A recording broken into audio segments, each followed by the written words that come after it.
Praise the lord. ಕ್ರಿಸ್ತನಲ್ಲಿ ಪ್ರೀತಿಯುಳ್ಳ ದೇವಜನರೇ, ದೇವರು ಒಳ್ಳೆಯವನು, ಯಾವಾಗಲೂ ಒಳ್ಳೆಯದನ್ನೇ ಮಾಡುವಾತನು. ನೀವು ಸಜೀವ ವಾಕ್ಯವನ್ನು ಯಾವಾಗಲೂ ವೀಕ್ಷಿಸ್ತಾ ಇದ್ದೀರಿ.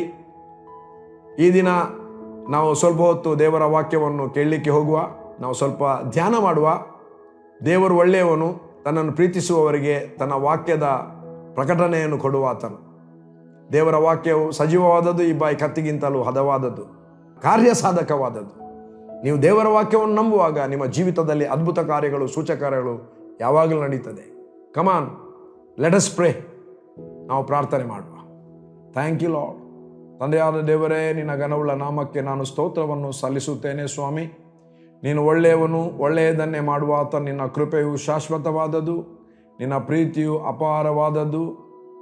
ಅಪಾರವಾದ ಪ್ರೀತಿಯಿಂದ ನಮ್ಮನ್ನು ಪ್ರೀತಿ ಮಾಡಿದ್ದಿ, ಶಾಶ್ವತವಾದ ಪ್ರೀತಿಯಿಂದ ನಮ್ಮನ್ನು ಪ್ರೀತಿಸಿದ್ದಿ, ಶಾಶ್ವತವಾದ ಮಮತೆಯಿಂದ ನಮ್ಮನ್ನು ಸೆಳೆದುಕೊಂಡಿದ್ದಿ. ಹೆತ್ತ ತಾಯಿಗಿಂತಲೂ ಹೆಚ್ಚಾಗಿ ನಮ್ಮನ್ನು ಪ್ರೀತಿ ಮಾಡಿದ್ದಿ. ನಿನ್ನ ಅಂಗೈಯಲ್ಲಿ ನಮ್ಮನ್ನು ಚಿತ್ರಿಸಿಕೊಂಡಿದ್ದಿ. ನಿನ್ನ ಕಣ್ಣಗುಡ್ಡೋಪಾದಿಯಲ್ಲಿ ನಮ್ಮನ್ನು ಕಾಪಾಡಿದ್ದಿ. ಶ್ರೇಷ್ಠವಾದ ವರಗಳಿಂದ ನಮ್ಮ ಆಸೆಯನ್ನು ಪೂರ್ತಿಗೊಳಿಸುತ್ತಾ ಬಂದಿದ್ದಿ. ಹದ್ದಿಗೆ ಬರುವಂತೆ ಯೌವನವನ್ನು ತಿರುಗಿ ಬರಮಾಡಿದ್ದಿ. ನಮ್ಮ ಸಮಸ್ತ ರೋಗಗಳನ್ನು ವಾಸಿ ಮಾಡಿ ನಮಗೆ ಆರೋಗ್ಯವನ್ನು ದಯಪಾಲಿಸಿದ್ದಿ ಮತ್ತು ಆರೋಗ್ಯದಲ್ಲಿಯೇ ನಮ್ಮನ್ನು ನಡೆಸುತ್ತಾ ಬಂದಿದ್ದಿ. ನಾವು ನಮ್ಮ ತಲೆಯನ್ನು ಎತ್ತಿ ನಡೆಯುವಂತೆ, ಸ್ವಾಮಿ, ನಿನ್ನನ್ನೇ ದೃಷ್ಟಿಸಿ ನೋಡುವಂತೆ ನೀನು ನಮ್ಮನ್ನು ಪ್ರೀತಿಸಿ ನಿನ್ನ ವಾಕ್ಯವನ್ನು ನಮಗೆ ಕೊಟ್ಟಿದ್ದಿ. ನಮ್ಮನ್ನು ನಿನ್ನ ವಾಕ್ಯದ ಮೂಲಕ ಆಧರಿಸಿದ್ದಿ, ಬಲಪಡಿಸಿದ್ದಿ, ನಡೆಸಿದ್ದಿ. ಎಲ್ಲ ಕೊರತೆಯನ್ನು ನೀಗಿಸಿದ್ದಿ, ಸಾಲವನ್ನು ನೀಗಿಸಿದ್ದಿ. ತಂದೆ, ನಿನಗೆ ಸ್ತೋತ್ರಪ್ಪ. ನಿನ್ನ ಘನವುಳ್ಳ ನಾಮಕ್ಕೆ ನಾವು ಸ್ತೋತ್ರವನ್ನು ಸಲ್ಲಿಸುತ್ತೇನೆ. ಈ ಸಮಯದಲ್ಲಿ ನಿನ್ನ ವಾಕ್ಯ ಸಂದೇಶ ಕೊಡುವಾಗ ಪವಿತ್ರಾತ್ಮನ ಮೂಲಕವಾಗಿ ನಮ್ಮನ್ನು ನಡೆಸು ಎಂಬುದಾಗಿ ಪ್ರಾರ್ಥಿಸುತ್ತೇನೆ. ಯೇಸುವಿನ ನಾಮದಲ್ಲಿ ತಂದೆಯೇ, ಆಮೆನ್, ಆಮೆನ್, ಆಮೆನ್. ಎಸ್ ಪ್ರಿಯ ಜನರೇ, ನಾವಿವತ್ತು ಒಂದು ವಾಕ್ಯವನ್ನು ನಾವು ಸ್ವಲ್ಪ ಧ್ಯಾನ ಮಾಡುವ. ಲೂಕನು ಬರೆದ ಸುವಾರ್ತೆ 7ನೇ ಅಧ್ಯಾಯ 11ನೇ ವಚನ. ಇಲ್ಲಿ ಒಂದು ಹೆಡ್ಡಿಂಗ್ ಇದೆ, 9 ಎಂಬ ಊರಿನಲ್ಲಿ ಸತ್ತು ಹೋಗಿದ ಒಬ್ಬ ಯೌವನಸ್ಥನನ್ನು ಯೇಸು ಬದುಕಿಸಿದ್ದು ಎಂಬುದಾಗಿ. 9 ಎಂಬ ಊರಿನಲ್ಲಿ ಸತ್ತು ಹೋಗಿದ್ದಂಥ, ಪ್ರಾಣ ಕಳಕೊಂಡಂಥ ಯೌವನಸ್ಥನನ್ನು ಯೇಸು ಬದುಕಿಸಿದ್ದು ನಾವಿದರಲ್ಲಿ ಓದ್ತೇವೆ. ನಾನು ಓದ್ತೇನೆ. ಸ್ವಲ್ಪ ಕಾಲವಾದ ಮೇಲೆ, 11ನೇ ವಚನದಿಂದ ಓದ್ತೇನೆ. ಸ್ವಲ್ಪ ಕಾಲದ ಮೇಲೆ ಆತನು 9 ಎಂಬ ಊರಿಗೆ ಹೋದನು. ಆತನ ಜೊತೆಯಲ್ಲಿ ಆತನ ಶಿಷ್ಯರು ಮತ್ತು ಇನ್ನೂ ಅನೇಕ ಜನರು ಹೋಗುತ್ತಿದ್ದರು. ಆತನು ಊರ ಬಾಗಿಲಿನ ಹತ್ತಿರ ಬಂದಾಗ ಸತ್ತು ಹೋಗಿದ್ದ ಒಬ್ಬನನ್ನು ಹೊರಗೆ ತರುತ್ತಿದ್ದರು. ಇವನು ತನ್ನ ತಾಯಿಗೆ ಒಬ್ಬನೇ ಮಗನು. ನೋಟು ಮಾಡಿ, ಇವನು ತನ್ನ ತಾಯಿಗೆ ಒಬ್ಬನೇ ಮಗನು. ಎರಡನೇ ಅಲ್ಲಿ ಇನ್ನು ಮುಂದಕ್ಕೆ ಹೇಳ್ತದೆ, ಆಕೆಯು ಗಂಡ ಸತ್ತವಳಾಗಿದ್ದಳು, ಅಂದರೆ ವಿಧವೆಯಾಗಿದ್ದಳು. ಆಕೆಯ ಸಂಗಡ ಗ್ರಾಮಸ್ಥರು ಅನೇಕರಿದ್ದರು. ಸ್ವಾಮಿ ಆಕೆಯನ್ನು ಕಂಡು ಕನಿಕರಿಸಿ ಅಳಬೇಡ ಎಂದು ಆಕೆಗೆ ಹೇಳಿ ಚಟ್ಟದ ಹತ್ತಿರ ಹೋಗಿ ಅದನ್ನು ಮುಟ್ಟಲು ಹೊತ್ತುಕೊಂಡವರು ನಿಂತರು. ಆಗ ಆತನು, ಯೌವನಸ್ಥನೇ, ಏಳು ಎಂದು ನಿನಗೆ ಹೇಳುತ್ತೇನೆ ಅಂದನು. ಅನ್ನುತ್ತಲೇ ಸತ್ತಿದ್ದವನು ಎದ್ದು ಕೂತ್ಕೊಂಡು ಮಾತನಾಡುವುದಕ್ಕೆ ತೊಡಗಿದನು. ಯೇಸು ಅವನನ್ನು ಅವನ ತಾಯಿಗೆ ಕೊಟ್ಟನು. ಎಲ್ಲರೂ ಬಾಯಿ ಹಿಡಿದವರಾಗಿ, ಮಹಾಪ್ರವಾದಿಯು ನಮ್ಮಲ್ಲಿ ಎದ್ದಿದ್ದಾನೆ, ದೇವರು ತನ್ನ ಜನರಿಗೆ ದರ್ಶನವನ್ನು ಅನುಗ್ರಹಿಸುತ್ತಾನೆ ಎಂದು ದೇವರನ್ನು ಕೊಂಡಾಡುವವರಾದರು. ಈ ವಾರ್ತೆಯು ಯೂದಾಯದಲ್ಲಿಯೂ ಸುತ್ತಲಿರುವ ಎಲ್ಲ ಪ್ರಾಂತ್ಯಗಳಲ್ಲಿ ಹಬ್ಬಿತು.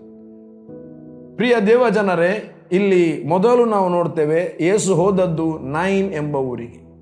9 ಎಂಬ ಊರಿಗೆ, 9 ಎಂಬ ಸ್ಥಳಕ್ಕೆ ಅರ್ಥ ಇದೆ. ಒಂದು, ಅದು ಸಂತೋಷ. ಆ 9 ಎಂಬ ಪದಕ್ಕೆ ಸಂತೋಷ ಅಥವಾ ಗ್ರೀನ್ ಪ್ಯಾಸ್ಚರ್ ಎಂಬ ಒಂದು ಅರ್ಥಗರ್ಭಿತವಾದ ಒಂದು ವರ್ಡ್, ಅದು ಹೆಸರು, ನಾಮಾಂಕಿತ 9. ಇಲ್ಲಿ 2 ಪ್ರೊಸೆಷನ್ ಇದೆ. ಒಂದು ಯೇಸು ಕ್ರಿಸ್ತನ ಪ್ರೊಸೆಷನ್, ಮತ್ತೊಂದು ಯೌವನಸ್ಥನ ಶವವನ್ನು ಹೊತ್ತುಕೊಂಡುವಂಥ ವಿಧವೆಗೆ ಒಬ್ಬನೇ ಮಗನಾಗಿರುವ ಆ ಯೌವನಸ್ಥನು ಸತ್ತಿದ್ದಾನೆ, ಅವನ ಶವ ಸಂಸ್ಕಾರವನ್ನು ಮಾಡಲಿಕ್ಕೆ ಹೊರಟಿರುವಂಥ ಇನ್ನೊಂದು ಪ್ರೊಸೆಷನ್. ಅದ್ಭುತ ಮಾಡುವ ಯೇಸು, ರಕ್ಷಕನಾದ ಯೇಸು, ವಿಮೋಚಕನಾದ ಯೇಸು, ನಮ್ಮ ವಿಮೋಚಕನಾಗಿರುವಂಥ ಯೇಸು, ಅದ್ಭುತವನ್ನು ಮಾಡುವಂಥ ಯೇಸು. ಆತನಿಗೆ, ಯೇಸುವಿಗೆ ಹೆಸರಿದೆ. ಈಗೋ ಕನ್ನಿಕೆಯು ಗರ್ಭಿಣಿಯಾಗಿ ಒಂದು ಮಗನನ್ನು ಹೇರುವಳು. ಆತನಿಗೆ ಇಮ್ಮಾನುವೇಲ್ ಎಂದು ಹೆಸರಿಡಬೇಕು. ಆತನ ಹೆಸರೇನೆಂದರೆ ಆತನ ಅದ್ಭುತ ಸ್ವರೂಪನ, ಆಲೋಚನಕರ್ತನು, ಪರಾಕ್ರಮದ ದೇವರು, ನಿತ್ಯನಾದ ತಂದೆ, ಸಮಾಧಾನದ ಪ್ರಭು. 5 ಸಂಗತಿ ಆತನಿಗೆ ಒಂದು ನಾಮಾಂಕಿತವನ್ನು ಸೂಚಿಸಲಾಗಿತ್ತು. ಈಗ ನಮ್ಮ ಕರ್ತನಾದ ಯೇಸು ಮತ್ತು ಆತನ ಶಿಷ್ಯರು ಮತ್ತು ಬೇರೆ ಅನೇಕರು ಆತನೊಂದಿಗಿದ್ರು. ಒಂದು ದೊಡ್ಡ ಪ್ರೊಸೆಷನ್ ಹೋಗ್ತಾ ಇದೆ. ಎದುರಿನಿಂದ ನೈನ್, ಆ ಸಂತೋಷ ಅಥವಾ ಗ್ರೀನ್ ಪ್ಯಾಸ್ಚರ್ ಎಂಬ ಅರ್ಥ ಇರುವಂಥ ಊರಿನಿಂದ ಒಂದು ಶವದ ಯಾತ್ರೆ ಬರ್ತಾ ಇದೆ. ಇಲ್ಲಿ ಸಂತೋಷದ ಊರಿಗೆ ಎಂಟ್ರಾಗುವಂಥದ್ರಲ್ಲಿ ಜೀವನಾಯಕನಾದ ಯೇಸು ಇದ್ದಾನೆ. ಎಲ್ಲರೂ ಸಂತೋಷದಿಂದ ಊರಿನ ಒಳಗೆ ಹೋಗ್ತಾ ಇದ್ದಾರೆ. ಸಂತೋಷ ಎಂಬ ಹೆಸರಿನ ಅರ್ಥ ಇರುವ ಆ ಒಂದು ಸ್ಥಳದಿಂದ, ಊರಿನಿಂದ ದುಃಖದ ಒಂದು ಪ್ರೊಸೆಷನ್ ಹೊರಗೆ ಬರ್ತಾ ಇದೆ. ಅಲ್ಲಿಂದ ಆ ಪ್ರೊಸೆಷನ್ ಬರ್ತಾ ಇದೆ, ಇಲ್ಲಿಂದ ಯೇಸುವಿನ ಪ್ರೊಸೆಷನ್ ಹೋಗ್ತಾ ಇದೆ. ಬರುವಾಗ 2 ಪ್ರೊಸೆಷನ್ಗಳು ಎದುರು ಬದುರುಗೊಂಡವು. ಈಗ ಅಲ್ಲಿ ಹೇಳ್ತದೆ ನೋಡಿ, ಆಕೆ ಗಂಡ ಸತ್ತವಳಾಗಿದ್ದಳು, ಆಕೆಗೆ ಒಬ್ಬನೇ ಮಗ, ಆಕೆಯ ಸಂಗಡ ಗ್ರಾಮಸ್ಥರು ಅನೇಕರಿದ್ದರು. ಅಲ್ಲಿ ಆಕೆಯ ಸುತ್ತಲೂ ಗ್ರಾಮಸ್ಥರು ತುಂಬಾ ಇದ್ದರು, ಹೆಂಗಸರು ಕೂಡ ಇರಲಿಕ್ಕೆ ಸಾಕು. ಆದರೆ ಅಷ್ಟು ಜನರ ಮಧ್ಯದಲ್ಲಿ ನಮ್ಮ ಕರ್ತನಾದ ಯೇಸು ಒಂದು ಗುಂಪಿನೊಡನೆಗೆ ಬರ್ತಾ ಇದ್ದಾನೆ. ಶಿಷ್ಯರು ಇದ್ದಾರೆ, ಅನೇಕ ಜನರು ಬೇರೆ ಇದ್ದಾರೆ. ಅನೇಕ ಜನರು ಯಾಕೆ ಬರ್ತಿದ್ದಾರೆ ಅಂತ ಏನು ವಿವರಣೆ ಇಲ್ಲ. ಶಿಷ್ಯರಾದರೂ ಯೇಸುವಿನ ಸಂಗಡ ಯಾವಾಗಲೂ ಇದ್ದವರು. ಅವರು ಯೇಸು ಎಲ್ಲಿಗೆ ಹೋಗ್ತಾ ಇದ್ದಾನೆ ಅಲ್ಲಿಗೆ ಹೋಗ್ತಾ ಇದ್ದವರು. ಅವರಿಗೆ ಗೊತ್ತು ಯೇಸು ಏನಾದರೂ ಒಂದು ಅದ್ಭುತ ಮಾಡ್ತಾಲೇ ಇರ್ತಾನೆ, ವಾಕ್ಯವನ್ನು ಹೇಳ್ತಾನೆ ಇರ್ತಾನೆ. ವಾಕ್ಯ ಹೇಳಲಿಕ್ಕೆ ಕೂತ್ರೆ ದಿನಗಟ್ಟಲೆ ಮಾತಾಡ್ತಾ ಇರ್ತಾನೆ. ಪ್ರಾರ್ಥನೆಗೆ ಹೋದ್ರೆ ಸಹ ಹಾಗೆ ಮಾಡ್ತಾನೆ. ಅದ್ಭುತ ಮಾಡ್ತಾನೆ ಇದ್ದಾನೆ. ದೇವರು ಆತನ ಮೂಲಕ ಅದ್ಭುತ ಕಾರ್ಯ, ಸೂಚಕ ಕಾರ್ಯವನ್ನು ಮಾಡ್ತಾನೆ ಇದ್ದಾನೆ. ಶಿಷ್ಯರಂತೂ ಆತನ ಬೆನ್ನು ಬಿಡದೆ ಹೋಗ್ತಾ ಇದ್ರು. ಇಲ್ಲಿ ಒಂದು ಗ್ರೂಪಿಗೆ ಇನ್ನೊಂದು ಗ್ರೂಪು ಎದುರು ಬದುರುಗೊಂಡಿತು. ಗ್ರಾಮಸ್ಥರು ಅನೇಕರಿದ್ದರು ಎಂಬುದಾಗಿ ಆ ವಿಧವೆಯ ಮಗನ ಆ ಶವ ಸಂಸ್ಕಾರ ಮಾಡಲಿಕ್ಕೆ ಹೊರಟಂಥ ಗುಂಪಿನಲ್ಲಿ ಗ್ರಾಮಸ್ಥರು ಅನೇಕರಿದ್ದಾರೆ ಎಂಬುದಾಗಿ ಅಲ್ಲಿ ಸೂಚಿಸಲ್ಪಟ್ಟಿದೆ, ಬರೆಯಲ್ಪಟ್ಟಿದೆ.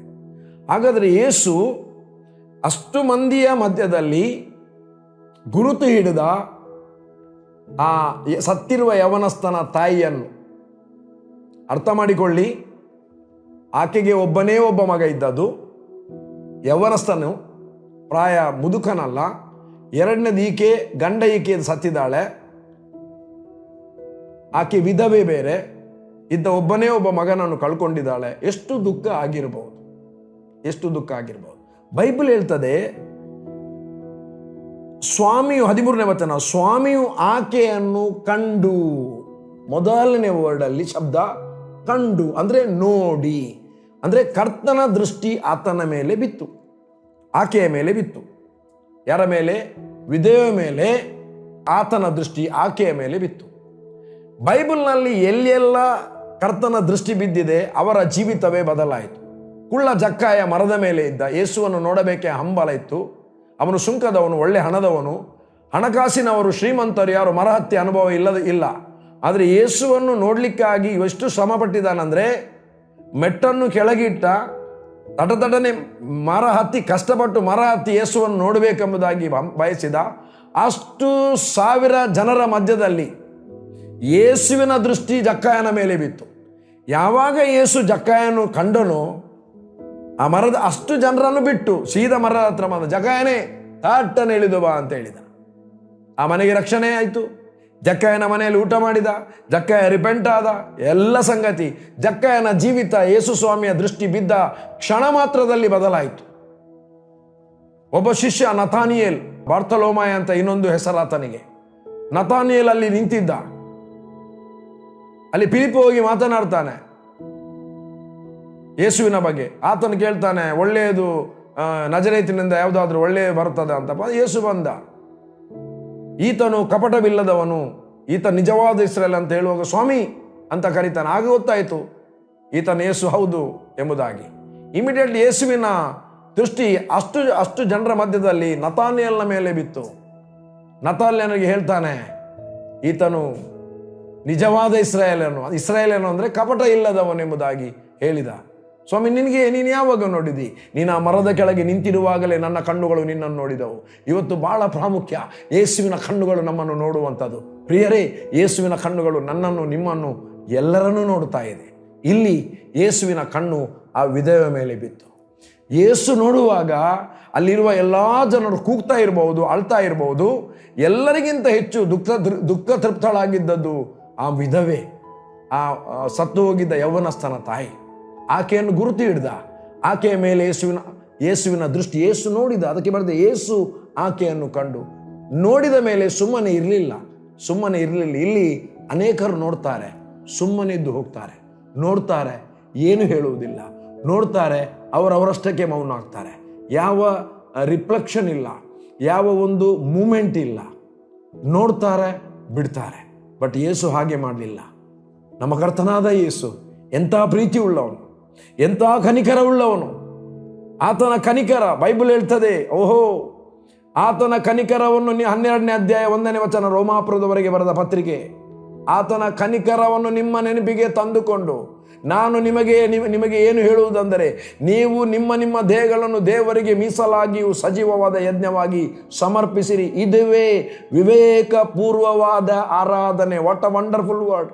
ಮೊದಲು ಪೌಲನು ನೆನಪಿಸಿಕೊಳ್ತಾನೆ, ನನ್ನ ಪ್ರಿಯ ಸಭೆ, ನನ್ನ ಪ್ರಿಯ ದೇವ ಜನರೇ, ನನ್ನ ಪ್ರಿಯ ದೇವರ ಮಕ್ಕಳೇ, ವಿಶ್ವಾಸಿಗಳೇ, ನೀವು ಮೊದಲು ದೇವರ ಕನಿಕರವನ್ನು ನೆನಪಿಗೆ ತಂದುಕೊಳ್ಳಿ ಎಂಬುದಾಗಿ. ದೇವರ ಕನಿಕರ ನಾವು ಮೊದಲು ಅರ್ಥ ಮಾಡಿಕೊಳ್ಬೇಕು. ದೇವರು ನಮ್ಮನ್ನು ಎಷ್ಟು ಕನಿಕರಿಸಿದ್ದಾನೆ ಎಂಬುದಾಗಿ. ಎಷ್ಟು ಕನಿಕರಿಸಿದ್ದಾನೆ.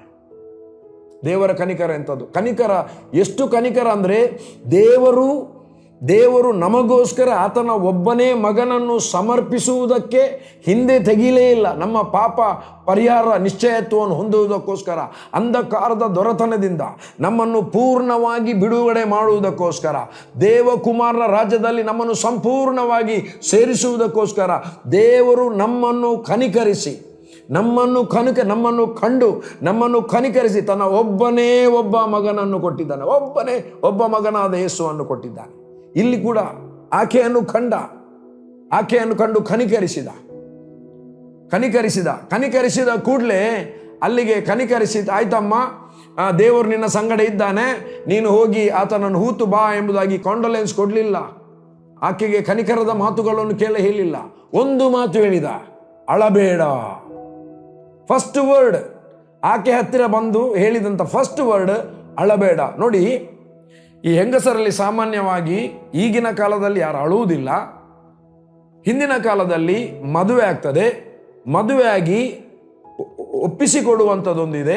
ಒಪ್ಪಿಸಿಕೊಡುವಾಗ, ಗಂಡನ ಮನೆಗೆ ಕಳಿಸುವಾಗ ಆ ಹುಡುಗಿ, ಮದುವೆಯಾದಂಥ ಹುಡುಗಿ ಅಳ್ತಾರೆ. ಅಳುವಾಗ ತಂದೆ ತಾಯಿ ಬರ್ತಾರೆ, ಮಗ, ನಾನು ನಿನ್ನನ್ನು ಇಷ್ಟು ಚಂದವಾಗಿ ಸಾಕಿದ್ದೇನೆ, ನೀನು ಇನ್ನು ಗಂಡನ ಮನೆಯೊಳಗೆ ಸುಖವಾಗಿ ಬಾಳು, ಇನ್ನು ನೀನು ಮದುವೆ ಮಗನಿಗೆ ಹೋದ್ರೂ ನೀನು ನಮಗೆ ಮಗಳೇ, ನಾನು ನಿಮ್ಮೊಂದಿಗೆ ಇದ್ದೇನೆಂಬುದಾಗಿ ಸಾಂತ್ವನ ಸಮಾಧಾನ ಹೇಳಿ ತಂದೆ ಮತ್ತು ತಾಯಿಯವರ ಸಂಬಂಧಿಕರು ಗಂಡನೊಂದಿಗೆ ಕಳಿಸಿಕೊಡ್ತಾರೆ. ದುಃಖ ತಪ್ತಳಾಗಿ, ಅಯ್ಯೋ, ಇನ್ನು ನನ್ನ ತಾಯಿ ಮನೆದೆಲ್ಲ ಮುಗೀತಲ್ಲ, ಇನ್ನು ನನ್ನ ಗಂಡನ ಮನೆಯಲ್ಲಿ ಇರಬೇಕಲ್ಲ, ಆ ಗಂಡನ ಮನೆಯಲ್ಲಿ ಹೇಗೋ ಏನು ಅಂತ ನಮಗೇನು ಗೊತ್ತಿಲ್ಲ. ಇದು ಹಿಂದಿನ ಸ್ಥಿತಿ, ಈಗಿನ ಸ್ಥಿತಿ ಅಲ್ಲ. ಈಗ ಎಂಗೇಜ್ಮೆಂಟ್ ಆಗಿ ಮನೆಗೆ ಹೋಗಿ ಎಲ್ಲ ಮನೆಯನ್ನು ನೋಡಿ ಬರ್ತಾರೆ ಹುಡುಗಿಯ, ಅದು ಬೇರೆ ಮಾತು. ನಾನು ಹಿಂದಿನ ಬಗ್ಗೆ ಹೇಳು. ಒಂದು ಪಾಯಿಂಟ್ ಕೂಗುವಂಥದ್ದು. ಸೆಕೆಂಡ್, ಈಕೆಗೆ ಮಗ ಇದ್ದ, ಗರ್ಭಿಣಿಯಾಗ ನೋವು ಬರ್ತಾ ಉಂಟು. ಆ ನೋವು ಬರುವಾಗ ಅಳ್ತಾಳೆ. ಅಳುವಾಗ ಗಂಡ ಬರ್ತಾನೆ, ನೋಡಮ್ಮ, ಅಳುಬೇಡ, ಈಗ ಇನ್ನು ಸ್ವಲ್ಪ ಹೊತ್ತಾದ್ಮೇಲೆ ಡೆಲಿವರಿ ಆಗ್ತದೆ, ಮಗು ಬರ್ತದೆ, ಈ ದುಃಖದಲ್ಲಿ ಒಂದು ಸಂತೋಷ ಇದೆ, ನಿನ್ನೊಟ್ಟಿಗೆ ನಾನು ಇದ್ದೇನೆ, ಭಯಪಡಬೇಡ, ಧೈರ್ಯವಾಗಿರು ಎಂಬುದಾಗಿ ಗಂಡ ಸಾಂತ್ವನ ಹೇಳ್ತಾನೆ. ಈಕೆ ಗಂಡ ತೀರಿ ಹೋಗಾಗ ಕೂಗಿದಾಳೆ, ದುಃಖಪಟ್ಟಿದ್ದಾಳೆ. ಕೂಗುವಾಗ ಮಗ ಬಂದು ಹೇಳ್ತಾನೆ, ಅಮ್ಮ, ಅವನು ಸಹ ಕೂಗ್ತಾನೆ, ಅಮ್ಮ ಅಳ್ಬೇಡ, ಅಪ್ಪ ತೀರಿ ಹೋದ ಬಗ್ಗೆ ಅಳ್ಬೇಡಮ್ಮ, ಅಪ್ಪ ನಾನು ಇದ್ದೇನಮ್ಮ, ನಾನು ನಿನ್ನ ಸಂಗಡ ಇದ್ದೇನೆ, ನಾನು ನಿನ್ನನ್ನು ನೋಡ್ತೇನೆ, ನಾನು ದುಡಿಯುತ್ತೇನೆ, ನಿನ್ನ ಸಾಕ್ತೇನೆ ಅಂತ ಅವನು ಕೂಡ ಆಕೆಯನ್ನು ಹೇಳಿ ಆ ಸಮಯದಲ್ಲಿ ಸಾಂತ್ವನ ನೀಡಿ ಹೇಳಬಹುದು. ಅವಳಿಗೆ ಅವಳನ್ನು ಉತ್ತೇಜನವಾದ ಮಾತುಗಳನ್ನು ಕೊಟ್ಟು, ಸಂತೈಸುವಂಥ ಮಾತುಗಳನ್ನು ಕೊಟ್ಟು ಅವಳನ್ನು ಸಂತೈಸಿರಬಹುದು. ಈಗ ಅಲ್ಲಿ ಅವಳಿಗೆ ಅಪ್ಪನೂ ಇಲ್ಲ ಸಂತೈಸಿದಂಥ, ಅಪ್ಪ ಅಮ್ಮನೂ ಇರ್ಲಿಕ್ಕಿಲ್ಲ, ಸಂತೈಸಿದಂಥ ಗಂಡನೂ ಇಲ್ಲ. ಈಗ ಒಬ್ಬ ಸಂತೈಸಿದ್ದಾನೆ ಮಗ, ಆ ಮಗನೂ ಕೂಡ ಸತ್ತಿದ್ದಾನೆ. ಈಗ ಮಗನೂ ಸತ್ತಿದ್ದಾನೆ. ಈಗ ಅಳ್ತಾ ಇದ್ದಾಳೆ. ಊರಿನವರು ಬಂದು ಹೇಳಿರ್ಬೋದು, ಕಂಡೋಲೆನ್ಸ್ ಕೊಟ್ಟಿರ್ಬೋದು, ಎಲ್ಲ ಹೇಳಿರ್ಬೋದು. ಈಗ ಯಾರು ಏನು ಹೇಳಿದ್ಲು, ಗಂಡನೂ ಸತ್ತಿದ್ದಾನೆ, ಈಗ ಇದ್ದ ಒಬ್ಬನೇ ಒಬ್ಬ ಮಗ ಅವನು ಕೂಡ ಸತ್ತಿದ್ದಾನೆ.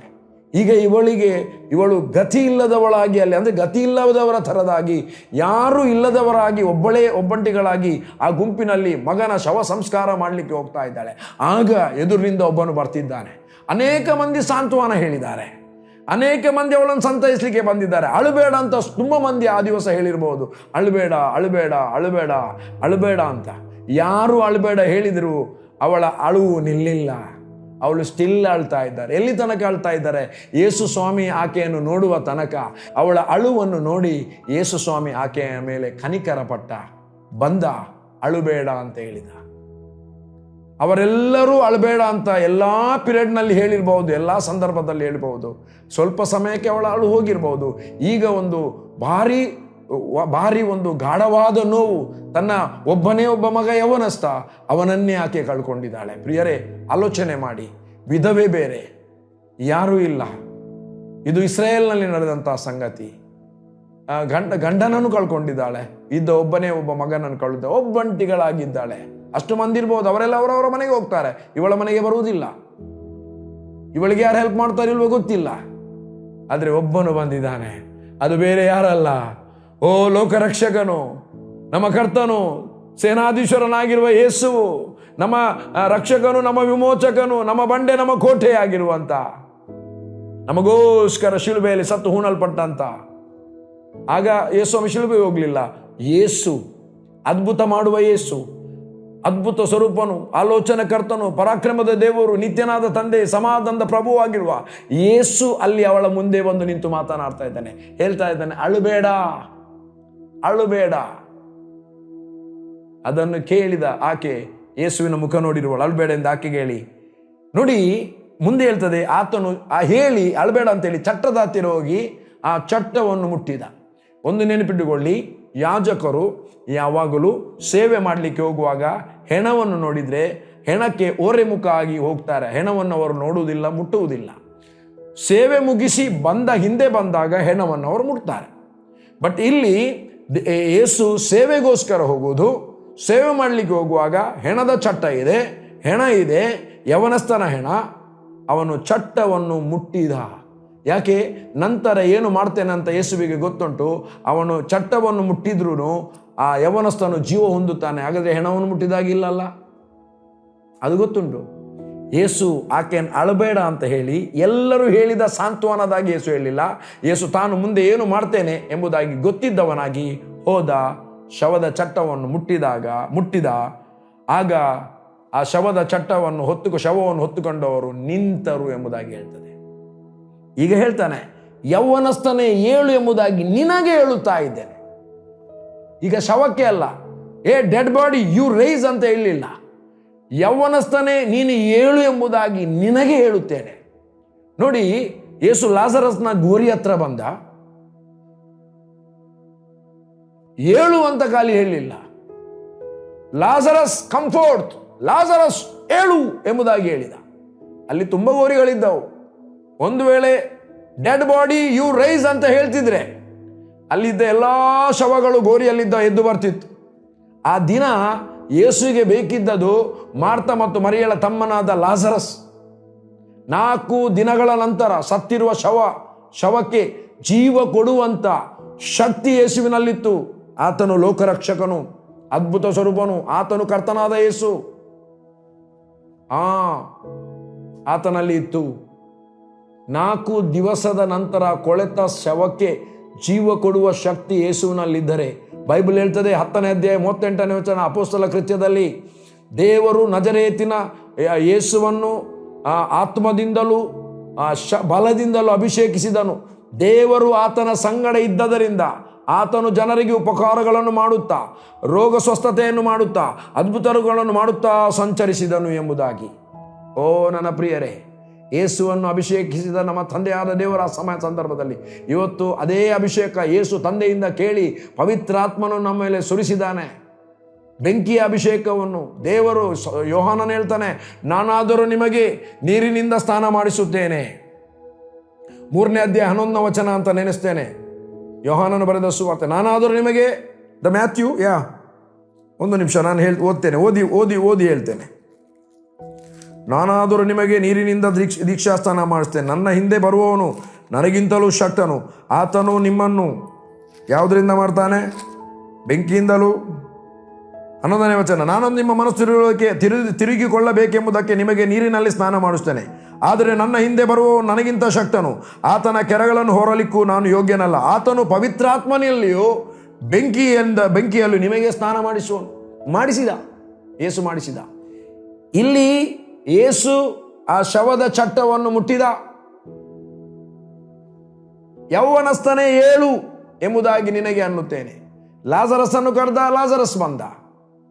ಎಷ್ಟೋ ಆ ಪಾರ್ಶ್ವವಾಯು ರೋಗಿಯ ಮೇಲೆ ದೃಷ್ಟಿ ಬಿತ್ತು 38 ವರ್ಷಗಳಿಂದ. ನಿನ್ನ ಹಾಸಿಗೆಯನ್ನು ಎತ್ತುಕೊಂಡು ನಡೆ ಅಂತ ಹೇಳಿದ. ಅವನು ಕೇಳಿದ, ರೆಸ್ಪಾಂಡ್ ಕೊಟ್ಟ, ಹಾಸಿಗೆಯನ್ನು ಮಡಿಚಿದ, ಕೂತ ಎದ್ದು ಹಾಸಿಗೆಯನ್ನು ಮಡಿಚಿದ, ಎದ್ದ ನಿಂತ, ಹೆಗಲಲ್ಲಿ ಹಾಕಿಕೊಂಡು ದಸಿದ. ಎಂತ ನಂಬಿಕೆ! ಅವನು ನಂಬಿದ ಯೇಸುವನ್ನು. ಈಗ ಈಕೆಗೋಸ್ಕರ ಯೇಸು ತನ್ನ ಆಕೆಯ ಮಗನಾದ ಯೌವನಸ್ಥನ ಹೇಳ್ತಾನೆ, ಯೌವನಸ್ಥನೇ ಏಳು ಎಂಬುದಾಗಿ ನಿನಗೆ ಹೇಳ್ತೇನೆ ಅಂದನು. ಅನ್ನುತ್ತಲೇ ಯೇಸು ಹೇಳಿದ ತಕ್ಷಣವೇ ಸತ್ತಿದ್ದವನೆದ್ದು ಕೂತ್ಕೊಂಡು ಮಾತನಾಡುವುದಕ್ಕೆ ತೊಡಗಿದ್ದಾನೆ. ಇವತ್ತು ಇದು ಬಹಳ ಪ್ರಾಮುಖ್ಯ. ಅವನು ಎದ್ದು ಬೇರೆ ಏನು ಮಾತಾಡಲಿಲ್ಲ, ಬೇರೆ ಅಧಿಕ ಪ್ರಸಂಗ ಏನು ಮಾತಾಡಲಿಲ್ಲ. ಎದ್ದು ಯಾರ್ಯಾರ ಹತ್ರ ಹೋಗಿ ಮಾತಾಡಲಿಲ್ಲ, ಫಾಸ್ಟ್ ಯೇಸುವಿನ ಹತ್ರ ಮಾತಾಡಿದ.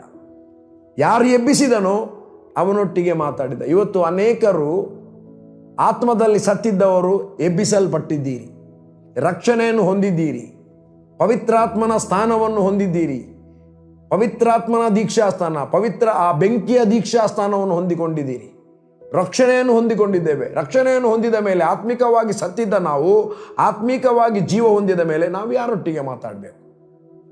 ಪ್ರಥಮವಾಗಿ ನಮ್ಮ ಕರ್ತನಾದ ಯೇಸುವಿನೊಂದಿಗೆ ಮಾತನಾಡಬೇಕು, ನಮ್ಮ ತಂದೆಯಾದ ದೇವರೊಂದಿಗೆ ಮಾತನಾಡಬೇಕು. ಈತನು ಎದ್ದು ಕೆಲವು ಸರಿ ಫೋನ್ನಲ್ಲಿ ಮಾತಾಡಲಿಕ್ಕೆ ಪ್ರಾರಂಭ ಮಾಡಿದರೆ ಗಂಟೆಗಟ್ಟಲೆ ಮಾತಾಡಿದ್ರು ಅದು 5 ನಿಮಿಷದಾಗಿರ್ತದೆ. ಯಾರೊಂದಿಗೆ? ಯಾವುದೋ ಒಂದು ವಿಚಾರ, ಆರ್ಗ್ಯುಮೆಂಟ್, ಫೋನ್ನಲ್ಲಿ, ಫೇಸ್ಬುಕ್ನಲ್ಲಿ ಆರ್ಗ್ಯುಮೆಂಟ್, ಇದರಲ್ಲಿ ಆರ್ಗ್ಯುಮೆಂಟ್, ಯಾವುದರಲ್ಲಿ ಚಾಟಿಂಗ್ನಲ್ಲಿ ಆರ್ಗ್ಯುಮೆಂಟ್. ಅಯ್ಯೋ, ಆ ಯವನಸ್ಥನು ಸತ್ತಿದ್ದ, ಬದುಕಿದ. ಯಾರೊಂದಿಗೆ ಮಾತನಾಡಲಿಕ್ಕೆ ಸ್ಟಾರ್ಟ್ ಮಾಡಿದ? ಯೇಸುವಿನೊಂದಿಗೆ ಮಾತನಾಡೋದಕ್ಕೆ ಮಾತಾಡಿದ. ಆಮೇಲೆ ಯೇಸು ಅಲ್ಲಿಯೇ ಬಿಟ್ಟು ಬಾಯ್ ಬಾಯ್ ಟಾಟಾ ಅಂತ ಹೇಳಿ ಹೋಗಲಿಲ್ಲ. ಅವನ ಕೈ ಹಿಡಿದು ನಡೆಸಿಕೊಂಡು ಬಂದು ತಾಯಿಯ ಕೈಗೆ ಕೊಟ್ಟ. ಯೇಸು ಬರುವ ತನಕ ದುಃಖದಲ್ಲಿದ್ದ ತಾಯಿ, ಅಳುವಿನಲ್ಲಿದ್ದ ತಾಯಿ. ಒಬ್ಬ ಬಂದು ಹೇಳಿದ, ಅಳಬೇಡಮ್ಮ, ಅಳಬೇಡ. ಹೇಳಿದವ ಆ ಯವನಸ್ಥನಿಗೆ ಜೀವ ಕೊಟ್ಟ, ಜೀವದಿಂದ ಎಬ್ಬಿಸಿದ. ಆ ಯವನಸ್ಥನು ಯೇಸುವಿನೊಂದಿಗೆ ಮಾತನಾಡಲಿಕ್ಕೆ ಸ್ಟಾರ್ಟ್ ಮಾಡಿದ. ಆ ಯವನಸ್ಥನ ಕೈ ಹಿಡಿದು ಅಮ್ಮನಿಗೆ ಹಿಂದಿರುಗಿ ಕೊಟ್ಟ. ಶವ ಸಂಸ್ಕಾರ ಮಾಡಲಿಕ್ಕೆ ಗೋರಿಗೆ ಹೋಗಬೇಕಾದವರು 9 ಊರಿನಿಂದ ಹೊರಗೆ ಬರುವ ಬಾಕಿಲಿನಲ್ಲಿಯೇ ಅದ್ಭುತವನ್ನು ಕಂಡು ಹಿಂದಕ್ಕೆ ಹೋಗಿಬಿಟ್ರು. ಆಶ್ಚರ್ಯ ಆಯಿತು, ಎಲ್ಲರಿಗೆ ಭಯ ಹಿಡಿಯಿತು, ಅದ್ಭುತ ಆಯಿತು. ಯಾರಿಂದಲೂ ಅವಳ ಅಳುವನ್ನು ನಿಲ್ಲಿಸಲಿಕ್ಕೆ ಸಾಧ್ಯವೇ ಇಲ್ಲ. ಸ್ವಲ್ಪ ಯೇಸು ಬರದೇ ಇದ್ರೆ ಸಮಾಧಿ ಮಾಡಿ ತಾಯಿ ಏನಾಗ್ತಿತ್ತೋ ಗೊತ್ತಿಲ್ಲ ಅವಳ ಸ್ಟೋರಿ. ಅವಳಿಗೆ ಯಾರೂ ಆಧಾರ, ದೇವರು ಬಿಟ್ಟರೆ ನಮಗೆ ಯಾರೂ ಆಧಾರ ಇಲ್ಲ. ಯೇಸು ಬಂದ, ಅವಳ ದುಃಖವನ್ನು ನೋಡಿದ, ಅಳಬೇಡ ಹೇಳಿದ. ನನ್ನ ಪ್ರಿಯ ದೇವಜನರೇ, ನಿಮ್ಮ ಕುಟುಂಬದ ವಿಷಯದಲ್ಲಿ ನಿಮಗೆ ದುಃಖ ಇದೆಯಾ? ನಿಮ್ಮ ದುಃಖವನ್ನು ಯೇಸು ನೋಡಿದ್ದಾನೆ. ಅಳಬೇಡಿ, ಯೇಸು ನಿಮ್ಮ ಸಂಗಡ ಇದ್ದಾನೆ. ನಾನು ನಿಮ್ಮ ಕೈಯನ್ನೆಂದಿಗೂ ಬಿಟ್ಟು ಬಿಡುವುದಿಲ್ಲ, ನಾನು ನಿಮ್ಮನ್ನೆಂದಿಗೂ ತೊರೆದು ಬಿಡುವುದಿಲ್ಲ ಎಂಬುದಾಗಿ ದೇವರು ತಾನೇ ಇಬ್ರಿಯರ ಪತ್ರಿಕೆ 13ನೇ ಅಧ್ಯಾಯ 5ನೇ ಮತ್ತು 6ನೇ ವಚನದಲ್ಲಿ ಬರೆದಿದ್ದಾನೆ. ಭಯಪಡಬೇಡಿ. ವಿಧವೆಯ ಮಗನನ್ನು ಸತ್ತರೊಳಿಂದ ಜೀವ ಕೊಟ್ಟ ಯೇಸು ನಿಮ್ಮ ಮಕ್ಕಳಿಗೆ ಜೀವ ಕೊಡುವುದಕ್ಕೆ ಶಕ್ತನಾಗಿದ್ದಾನೆ. ಡ್ರಗ್ ಎಡಿಕ್ಟ್ನಲ್ಲಿರ್ಬೋದು, ಡ್ರಿಂಕ್ಸ್ ಎಡಿಕ್ಟ್ನಲ್ಲಿರ್ಬೋದು, ಫೋನ್ ಎಡಿಕ್ಟ್ನಲ್ಲಿರ್ಬೋದು. ಆ ದೇವರಿಗೆ ಭಿನ್ನಹ ಮಾಡಿ ಕರ್ತನಿಗೆ ನಿಮ್ಮ ಮಕ್ಕಳನ್ನು ಪ್ರಾರ್ಥನೆಯಲ್ಲಿ ಸಮರ್ಪಿಸಿಕೊಡಿ. ದೇವರು ಸಿದ್ಧ ಇದ್ದಾನೆ, ಯೇಸು ಸಿದ್ಧ ಇದ್ದಾನೆ. ನಿಮ್ಮ ಮಕ್ಕಳನ್ನು ಅಂಥ ಏರಿಯಾದಲ್ಲಿ ಎಲ್ಲಿ ಸತ್ತಿದ್ದಾರೆ ಅಲ್ಲಿ ಜೀವ ಮಾಡಲಿಕ್ಕೆ ಕರ್ತನಾದ ಯೇಸು ಸಿದ್ಧನಿದ್ದಾನೆ. ನಿಮ್ಮ ಮಕ್ಕಳನ್ನು ಆ ಏರಿಯಾದಿಂದ ಸಜೀವಗೊಳಿಸುತ್ತಾನೆ. ದೇವರಿಗೆ, ನಮ್ಮ ಕರ್ತನಾದ ಯೇಸುವಿಗೆ ನಿಮ್ಮ ಮೇಲೆ ಕನಿಕರ ಇದೆ. ನಮ್ಮ ಪ್ರಿಯ ದೇವಜನರೇ, ಇವತ್ತು ಸತ್ತಂತ ಆ ಯವನಸ್ಥನ ವಿಧೇಯ ಮಗನ ನೆಬ್ಬಿಸಿದ ಯೇಸುವಿಗೆ ನಿಮ್ಮನ್ನು ಮನೆಯಲ್ಲಿರುವ ನಮ್ಮ ಮಕ್ಕಳನ್ನು ಯಾವ ಏರಿಯಾದಲ್ಲಿ ಅವರು ಸತ್ತಿದ್ದಾರೆ ಅಂದರೆ ಡೆಡ್, ಅವರ ಥಿಂಕಿಂಗ್ ಡೆಡ್ ಆಗಿದೆ, ಆತ್ಮಿಕವಾಗಿ ಡೆಡ್ ಆಗಿದ್ದಾರೆ. ಯಾವ ಏರಿಯಾದಲ್ಲಿ ಸ್ಟ್ರಕ್ ಆಗಿದ್ದಾರೆ, ಡ್ರಗ್ನಲ್ಲಿ ಆಗಿರಬಹುದು, ಮತ್ತೆ ಫೋನ್ನಲ್ಲಿ ಹ್ಯಾಂಗ್ ಆಗಿರುವಂಥದ್ದು ಏನೇ ಇರಬಹುದು, ಎಲ್ಲದರಲ್ಲಿ ಹೊರಗೆ ಬರಲಿಕ್ಕೆ ಆಗ್ತದೆ. ದೇವರು ನಿಮ್ಮನ್ನು ಸಂಗಡ ಇದ್ದಾನೆ. ದೇವರು ನಿಮ್ಮನ್ನು ನಿಮ್ಮ ಮಕ್ಕಳನ್ನು ಆಶೀರ್ವದಿಸಿದ್ದಾನೆ, ಎಲ್ಲದಿಂದ ಬಿಡಿಸ್ತಾನೆ. ಅಳಬೇಡ ಅಂತ ಹೇಳಿ ಅಳುವನ್ನೇ ಶಾಶ್ವತವಾಗಿ ಪರಿಹರಿಸಿದ. ಆ ಸಂದರ್ಭದಲ್ಲಿ ಟೋಟಲ್ ಆಗಿ ನಗುವಂತೆ ಮಾಡಿದ ಯೇಸು ನನ್ನ ಮತ್ತು ನಿಮ್ಮ ಸಂಗಡ ಒಳಗೆ ವಾಸ ಮಾಡುತ್ತಿದ್ದಾನೆ. ಪ್ರಿಯರೇ, ನಾನು ನಿಲ್ಲಿಸ್ತೇನೆ.